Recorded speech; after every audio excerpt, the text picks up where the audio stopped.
তো ইতিমধ্যে আপনারা শুনেছেন যে রাজ্যে ডিএ সংক্রান্ত আপডেট এসেছে এবং 25% হারে ডিএ দেওয়ার নির্দেশ দেওয়া হচ্ছে সুপ্রিম কোর্টে।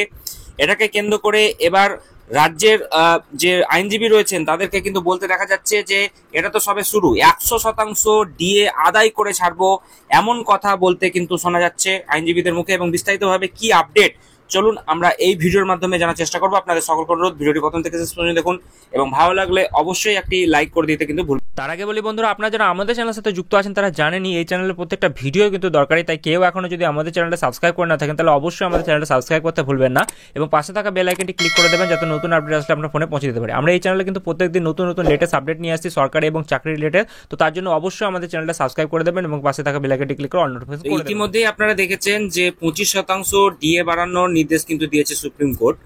তো এই নিয়ে বিকাশ রঞ্জন ভট্টাচার্য বলতে দেখা গেল বিকাশ রঞ্জন ভট্টাচার্যকে যে এ তো সবে শুরু, 100% ডিএ আদায় করে ছাড়বো। রাজ্য সরকারি কর্মীদের বকেয়া মহার্ঘ ভাতা মামলায় যেটা সুপ্রিম কোর্ট রাজ্য সরকারকে বকেয়া যেটা বলেছে যে 25% অবিলম্বে মিটিয়ে দেওয়ার নির্দেশ দিয়েছে। তো আইনজীবী ও সাংসদ যারা রয়েছেন তাদের মধ্যে থেকে একাধিক যারা রয়েছে তারা কথা বলতে তাদেরকে দেখা গিয়েছে।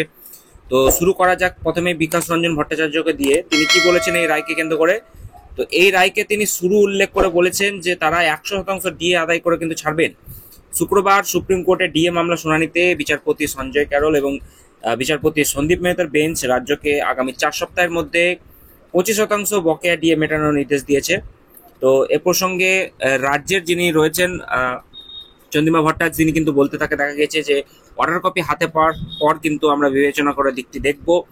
তো এর আগে আদালত প্রথমে 50% বকেয়া মেটানোর কথা বললেও রাজ্য সরকার আইনজীবী যিনি রয়েছেন অভিষেক মনু সিংভি রাজ্যের আর্থিক সংকটের কথা কিন্তু তিনি তুলে ধরেছিলেন। এত টাকা দেওয়ার পক্ষের তিনি সম্ভব নয় এই কথা তিনি বলেছেন, অর্থাৎ এই পরিমাণ টাকা দেওয়া নাকি সম্ভব নয়।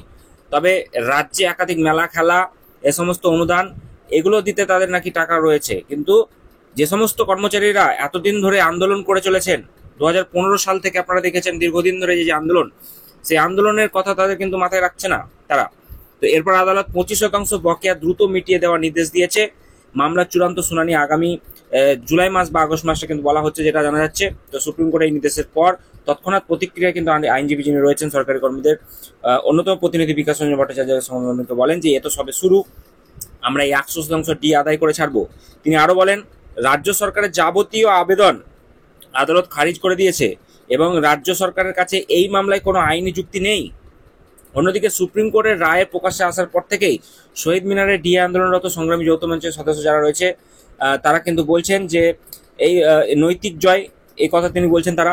তো সংগঠনের পক্ষ থেকে মিষ্টি বিতরণ করা সংগ্রামী যৌথ মঞ্চের এক নেতা বলছেন মুখ্যমন্ত্রী মমতা বন্দ্যোপাধ্যায় একসময় বলেছিলেন যে ডিএ দয়ার দান, কিন্তু আজ আদালতের রায় প্রমাণিত হলো যে ডিএ সরকারি কর্মচারীদের অধিকার।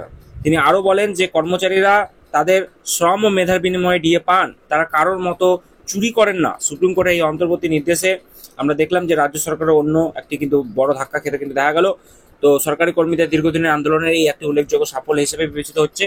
আগামী আগস্ট মাসে মামলার চূড়ান্ত রায়ের দিকে কিন্তু এখন তাকিয়ে রয়েছেন রাজ্যের লক্ষ লক্ষ সরকারি কর্মী ও পেনশনভোগীরা। তো যাই হোক, এই বিষয়টিকে কেন্দ্র করে একাধিক প্রশ্ন উঠছে এবং সেক্ষেত্রে এই বিকাশ রঞ্জন ভট্টাচার্যকে বলতে দেখা গিয়েছে যে রাজ্য তো আরো বড় ধাক্কা খাচ্ছিল, মামলাটা ডিসমিস করে দিত সুপ্রিম কোর্ট, তারপর রাজ্য আকুতি মিনতি করেছে। উল্লেখ্য রাজ্য সরকার কর্মীদের বকেয়া ডিএ মিটিয়ে দেওয়ার নির্দেশ দিয়েছিল কলকাতা হাইকোর্ট, আপনারা জানেন। সেই নির্দেশকে চ্যালেঞ্জ করে সুপ্রিম কোর্টে দ্বারস্থ হয়েছিল রাজ্য। শুক্রবার ছিল সেই মামলা শুনানি, অর্থাৎ আজকে। আর রাজ্যে সেই আবেদন খারিজ করে দেবে বলে কিন্তু জানিয়েছিল সুপ্রিম কোর্ট। আইনজীবী ফিরদৌস আমিন জানিয়েছে যে ডিএ সংক্রান্ত মামলার সর্বভারতীয় ক্ষেত্রে একটা প্রভাব থাকতে পারে, কথা ভেবেই মামলাটি শোনার সিদ্ধান্ত নেয় সুপ্রিম কোর্ট। তো তিনি বিকাশ বন্দ্যোপাধ্যায় তিনি বলছেন যে সুপ্রিম কোর্ট স্পষ্ট বলেছে যে আগে বকেয়া টাকা দাও তারপর কথা বলবো, কোনো কথা শুনতে চাননি বিচারপতি। একই সঙ্গে তিনি আরো জানিয়েছেন যে 50% ডিএ দিতে প্রবল আপত্তি জানিয়েছে রাজ্য। বিকাশবাবু বলছেন যে 50% ডিএ দিতে বলেছিল, তারপর রাজ্য কান্নাকাটি করেছে, তখন 25% দেওয়ার নির্দেশ দেওয়া হয়েছে। তো হাইকোর্টের রায়ে কোনো স্থগিতাদেশ দেওয়া হয়নি বলে কিন্তু জানিয়েছে ফিরদৌস আমিন। তো 2022 সালে 20 মে হাইকোর্ট কেন্দ্রের সামনে কিন্তু সামান্য যেটা ডিএ দেওয়ার নির্দেশ দিয়েছিল রাজ্যকে, তো হাইকোর্টে সেই নির্দেশকে চ্যালেঞ্জ করে সুপ্রিম কোর্টে গিয়েছিল পশ্চিমবঙ্গ সরকার। সেই মামলাতে শুক্রবার আজকে 25% বকেয়া ডিএ দেওয়ার কথা বলা হয়েছে। অর্থাৎ বুঝতেই পারছেন একাধিক দাবি দেওয়া উঠছে, 50% শুধু নয় 100% দিয়ে আদায় করার কথা বলা হচ্ছে। তো আগামী দিনে কতটা প্রভাব পড়বে সেটা নিয়ে আমরা অবশ্যই আপনাদের সামনে ভিডিও আনবো, তাই চ্যানেলটি সাবস্ক্রাইব করে নেবেন এবং পাশে থাকা বেল বাটনটি ক্লিক করে দিতে ভুলবেন না।